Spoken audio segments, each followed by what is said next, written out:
Hi, it's Lou Theodore and it's day 78 of 100 videos in 100 days. And today I wanted to talk about things that are under your nose. So the earlier footage of the woods is a very physical example of that. I went today to this sort of small area of woodland, which is actually only 10 minutes away from my house. And I'd been there once before and hadn't been able to find my way back, and went on a number of walks, and it was just walks across fields, and I was thinking, where the heck is this woodland? Anyway, today I found it, and it actually wasn't very difficult. It's a walk across one smallish field, and there's the woods, and it's amazing, you know, probably, I don't know, 15 minutes total away from the house. And it's just this lovely, peaceful area. I saw a couple of dog walkers, and that was it.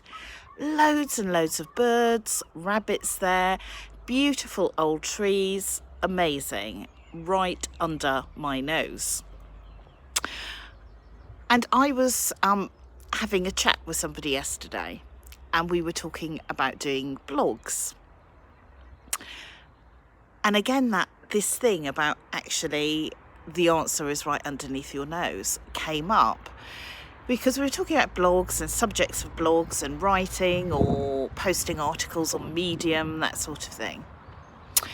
And we were talking about how there's always this sort of feeling that pops up that if you do something like that, it's got to be about something really serious, about, you know, the current political turmoil, or something really, really significant and serious. And as we talked about it more, I was saying, actually, it doesn't have to be like that at all, because, you know, we all have amazing assets in our lives, just by nature of our life experience. So, for instance, I could talk about, I don't know, let's talk about me rather than this friend, because that feels that feels better, more integrity with that. So I could talk about what it's like to be a woman. He's 53. I could talk about the video project. I could talk about my journey with intermittent fasting. So that's a kind of eating program that I follow, and how that's had an impact on my thyroid health, the struggles I've had with it, and where I am now with it. I could talk about all my years when I was a vegetarian versus being a meat eater. I could talk about what it's like to move from the city centre to the suburbs. Yeah, all those things, and some would be more interesting than others.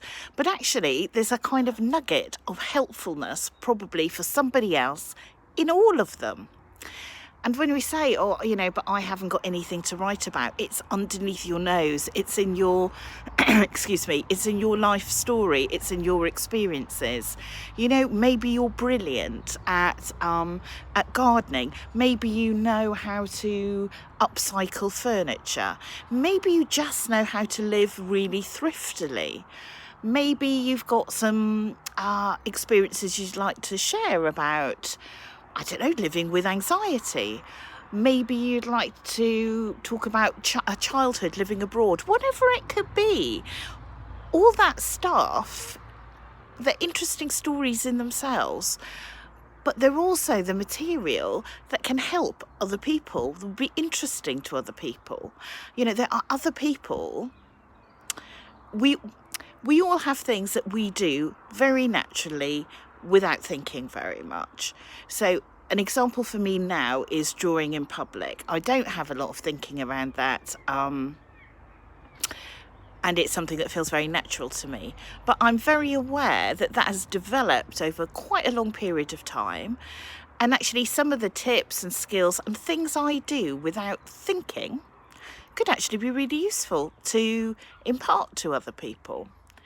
And we all have that. It's not exclusive to kind of my drawing. We all have that in our life experience. But so often we discount things that are natural to us when actually they're real talents, and there's information that would be helpful and interesting to other people. So I've had a very domestic day today, and as I've been doing some gardening and tidying up and stuff like that, I've been thinking about this, how much value, how many assets, the kind of real gold do we have? It's right under our nose, and we don't recognise it. It's easy for other people to see it in us. It's sometimes much harder for us to see it in ourselves.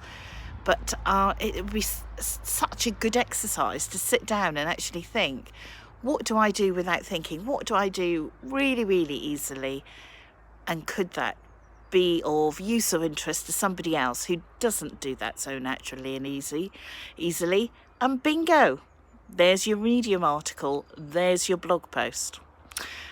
So that's my thoughts. That's been rattling around my head while I've been gardening. I hope you've all had a lovely Easter Sunday, and I will check in with you tomorrow.